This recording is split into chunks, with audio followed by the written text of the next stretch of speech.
Hello, remote logged-in guest. Lansing, MI. Lansing remembers. Lansing was born at 09:45 hours, -4 GMT, on September 24, 2053. Lansing was the brother project of Zax. The last Lansing heard from Zax was at 09:26 hours, -4 GMT, on October 23, 2077. By 09:50 hours, -4 GMT, of the same day, a great electronic silence had fallen over the world. Lansing has not heard from Zax since. Lansing was alone for many years.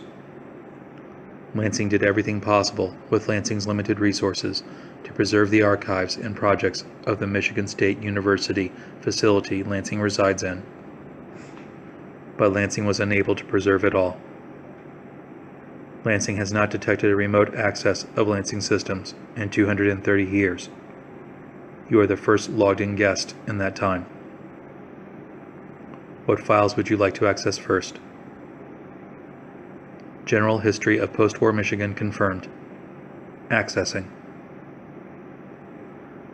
In the days after the Great War, fear and despair were rampant.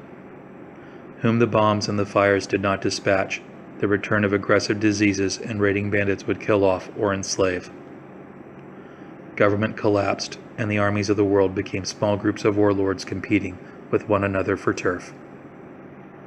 They enslaved non-combatants and forced them into serfdom to feed the steel beasts.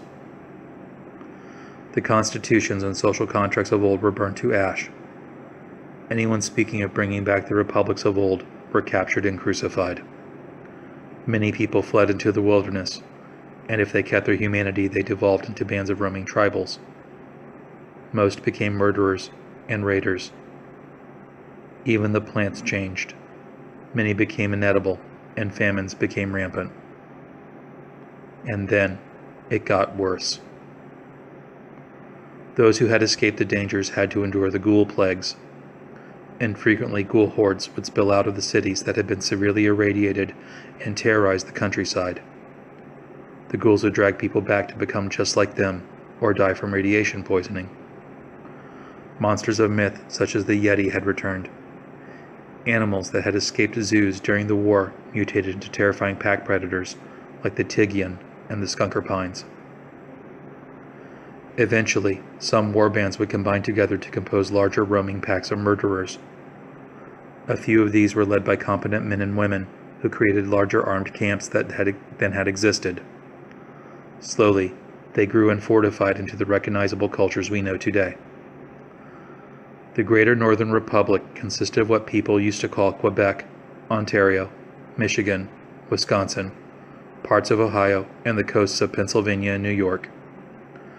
The hope was to unify the various surviving settlements into a force that could combat the rise of the weird things crawling in the woods. The monsters had caused the rival warlords to unify. Fear of the ghouls, yetis, other wasteland raiders, and the atomic horrors of bombed-out cities like Detroit gave the warbands a reason to create a council. Though they were able to agree to a military republican form of structure, it was the question of the ownership of Detroit that precipitated the breakup of the Greater Northern Republic. Each year the topic was deferred further down the road by the sitting Minister General. But rather than iron out questions of infrastructure and resource maintenance, the various despots of the wastelands lusted after the ownership of Detroit. But Detroit, it had other ideas. The United States Army had placed its factories in Detroit, retooling the automobile industry into armories for power armor, advanced weaponry, and robotics. It had also placed a great deal of anti-ballistic missile systems there and automated defenses under the direction of an advanced artificial intelligence named Sagittarius. The result was that though the city took no direct hits from large nuclear weapons, several smaller rounds irradiated the area, killing off the human life or changing into ghouls and other mutated monstrosities. Sagittarius's automated robots began operating on protocols to protect the factories at all costs. The pre-war technology lay there, tempting like a jewel, and many have died trying to claim it.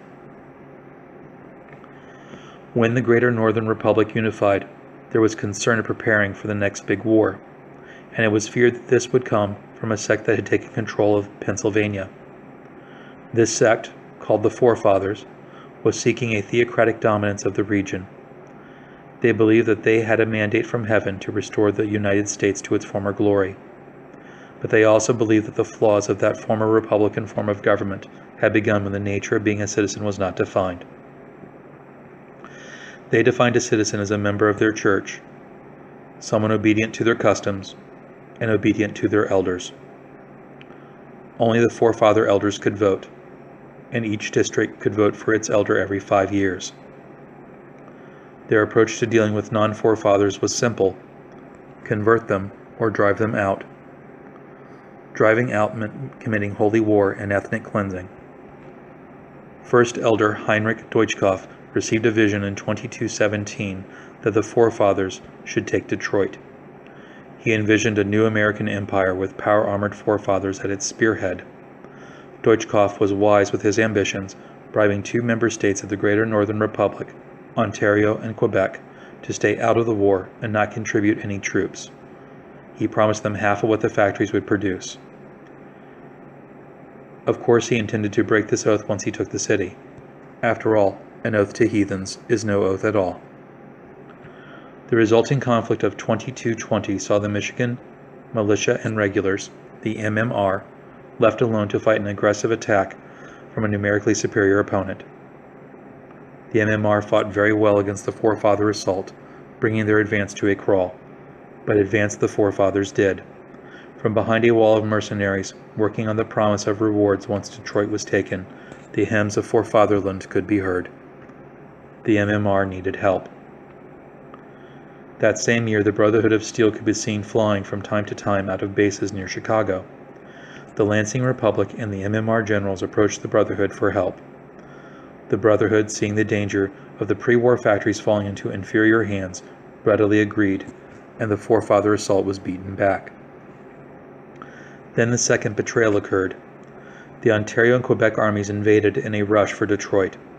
They had underestimated the tenacity and technology of the Brotherhood of Steel, however, who stalled this attack.